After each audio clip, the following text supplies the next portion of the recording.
Welcome to Kenton's videos. Enjoy the video. In this video, I will show how to make rice stovetop. First, select your favorite rice, like a fluffy long-grain white or a hearty brown rice. Next, measure your rice. A good rule of thumb is 1 cup of dry rice per 2 people. Then rinse the rice under cool running water until the water is clear. This step removes excess starch, which helps prevent sticky rice and ensures a perfect texture every time. It's a small effort that makes a big difference. Now let's get cooking. For most white rice, combine 1 part rice with 2 parts water in a sturdy pot. Add a half teaspoon of salt and a tablespoon of butter or oil for extra flavor. Bring the mixture to a strong, rolling boil over medium-high heat. This initial boil is crucial for activating the starch and starting the cooking process evenly.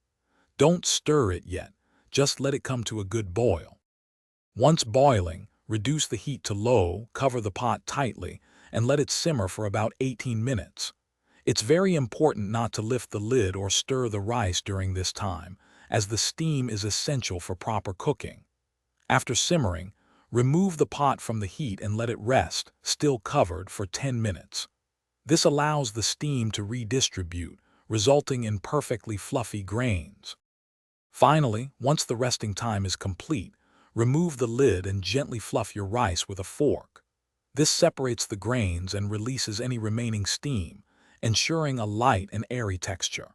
Your perfectly cooked stovetop rice is now ready to be served and enjoyed.